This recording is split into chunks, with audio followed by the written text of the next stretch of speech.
আসসালামু আলাইকুম। আপনারা অনেকেই অনেক সময় প্রশ্ন করে থাকেন যে আসলে মেয়েরা ডিভোর্স দিতে পারবে কিনা, অথবা মেয়েরা ডিভোর্স করলে তারা দেনমোহরের টাকাটা পাবে কিনা। তো মূলত আমাদের বাংলাদেশে তিন ধরনের ডিভোর্স হয়ে থাকে। একটা হচ্ছে স্বামীকৃতক স্ত্রীকে ডিভোর্স, দ্বিতীয়ত হচ্ছে স্ত্রীকৃতক স্বামীকে ডিভোর্স, আর তৃতীয়ত হচ্ছে মিউচুয়াল ডিভোর্স বা খোলা তালাক। মানে উভয় পক্ষের সম্মতিতে, উভয় পক্ষের উপস্থিতিতে যে ডিভোর্সটা হয়ে থাকে এটা মূলত আমরা মিউচুয়াল ডিভোর্স বা খোলা তালাক বলে থাকি। আর স্বামীকৃতক স্ত্রীকে যে ডিভোর্সটা দেয় এবং স্ত্রীকৃতক স্বামীকে যে ডিভোর্সটা দেয় এটাকে আমরা একতরফা ডিভোর্স বলে থাকি। তো বাংলাদেশের প্রেক্ষাপটে মেয়েরাও ডিভোর্স দিতে পারবে, ছেলেরাও ডিভোর্স দিতে পারবে, এক্ষেত্রে কোনো আইনগত সমস্যা নাই। আর একটা বিষয় হচ্ছে মেয়েরা ডিভোর্স দিলে তারা দেনমোহরের টাকা পাবে কিনা। মেয়েরা ডিভোর্স দিলেও অবশ্যই মেয়েরা দেনমোহরের অপরিশোধিত সম্পূর্ণ টাকাটাই পাবে।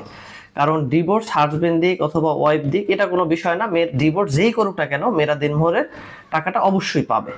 এক্ষেত্রে একটা এক্সেপশন রয়েছে, সেটা হচ্ছে যে তাদের মধ্যে প্রপারলি বিয়ে সম্পূর্ণ হয়েছে, বাট তাদের মধ্যে বৈবাহিক কোনো সম্পর্ক স্থাপন হয়নি। এরকম যদি কারো ক্ষেত্রে ঘটে থাকে তো সেক্ষেত্রে মেয়েরা দেনমোহরের 50% বা অর্ধেক টাকা পাবে, আদারওয়াইজ তারা দেনমোহরের সম্পূর্ণ টাকাটাই পাবে। ধন্যবাদ।